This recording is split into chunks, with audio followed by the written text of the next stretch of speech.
Hello. In this session, let us discuss the division of a decimal number by a 10, 100, 1000, etc. Say for example, I have a decimal number 81.5. This I want to divide it by a 10. How can we do that? 81.5 can be written as a fraction like 815 divided by 10. This is divided by 10 can also be written as 10 by 1. Now this is same as the division of fractions. So how can I divide them? It's like 815 by 10. Division is replaced by multiplication. 10 by 1, the second number here, the second fraction here will be taken the reciprocal, that is 1 by 10. So when I am replacing division by multiplication, we are taking the reciprocal of the second number or the second fraction here. It is 1 by 10. Now what will this become? This is 815 upon 100, or this can also be written as 8.15. Because you have two zeros here, you're going to keep a decimal point in such a way that you get two positions after the decimal, making this as 8.15. Similarly, suppose I have 81.5, I want to divide this time by 100. So avoiding this step, I can directly write this as 815 by 10 multiplied by 1 by 100. Isn't it? Division by 10 is same as multiplication by 1 by 10. So 81.5 is 815 by 10. Division is replaced by multiplication. 100 here will become the reciprocal 1 by 100. Now what has this become? This has become 815 upon 1000, which is 0.815. The same 81.5, if I am dividing it by 1000, what does it become? It becomes 815 by 10 multiplied by a 1 by 1000. Right? What will this become? 815 by 10 into 1000, which is 10,000. Right? Now, if I write this as a decimal number, what will this become? This should be 0.0815. You have four places, four zeros here, so you must have four places after the decimal point. Right? So what will this become? This becomes 0.0815.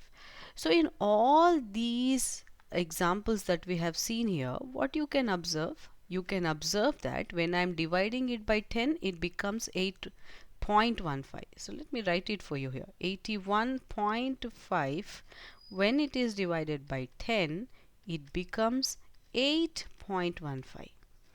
The same 81.5, if I am dividing it by 100, it becomes 0.815.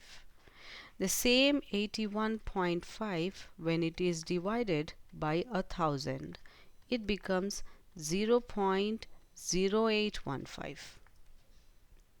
So what is the pattern that we can observe here? We can see that when I am dividing with 10, that is it has 1 0, the decimal point is shifting one position to the left, making it as 8.15.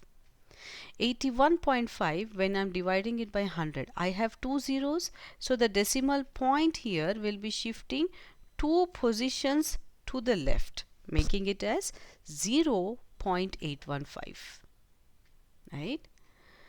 So this 81.5, when I'm dividing it by 1000, it has three zeros, so the decimal should shift three zeros to the left. So it should become, imagining there's nothing here, because there's nothing here, imagining there's a 0, we will be writing it as 0.0815.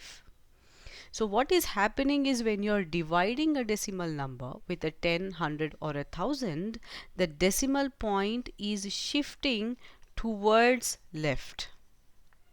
You understand? So while dividing a number by a 10, 100 or 1000, the digits of the number, they remain the same. That is 8, 1 and 5, they are all the same. That is the answer or the quotient. The quotient and the number have the same digits, 8, 1, 5. But the decimal point in this quotient or in this answer shifts towards the left by as many places as there are zeros over 1. Here you have 3 zeros, so it will be shifting 3 places to the left. Yes, let us, with this understanding, we can quickly find out the divisions. Suppose, say, I have a number 235.4. If I want to divide this by 10 with the same logic, what it must have, because I have 1 0, this decimal should shift 1 position to the left. What it must become? It must become 23.54. It's that simple. Suppose I have 235.4. If I am dividing the same number by 100, what it must become? I have 2 zeros. The decimal should shift 2 positions to the left, so it should become 2.354. Right?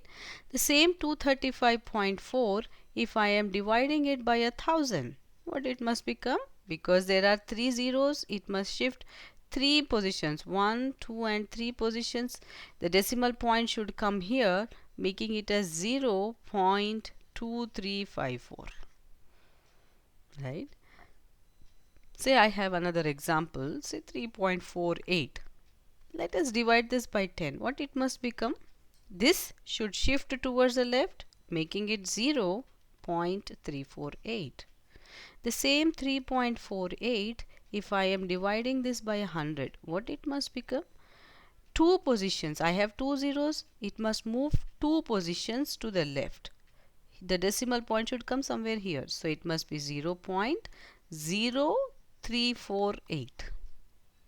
Right? 3.48, if I am dividing this by 1000, what it must become? I have 3 zeros, so it must move 3 places, 1, 2 and 3 places. So it must be 0.00348. Right?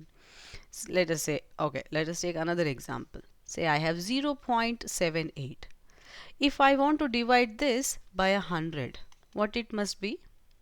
I have 2 zeros here. The decimal should shift 2 positions. I have 1 place. I must leave another place. So it must be 0.0078. That's it. Let us say we have 432.6. If I am dividing this by 100, what it must become? 2 zeros. So 2 positions to the left. It must come here, making it 4.326. Say I have 98.53. I want to divide this by 100. What it must become? I have 2 zeros, so this will be moving 2 positions, 1 and 2 positions, so it must be 0.9853. So whenever you are dividing a decimal number by a 10, 100, 1000, etc., the decimal point will simply shift towards the left by so many places. How many places it will shift? It will depend on the number of zeros you have here. Over 1. If you have 2 zeros, it will shift 2 places towards the left. 3 zeros, 3 places towards the left. Simple.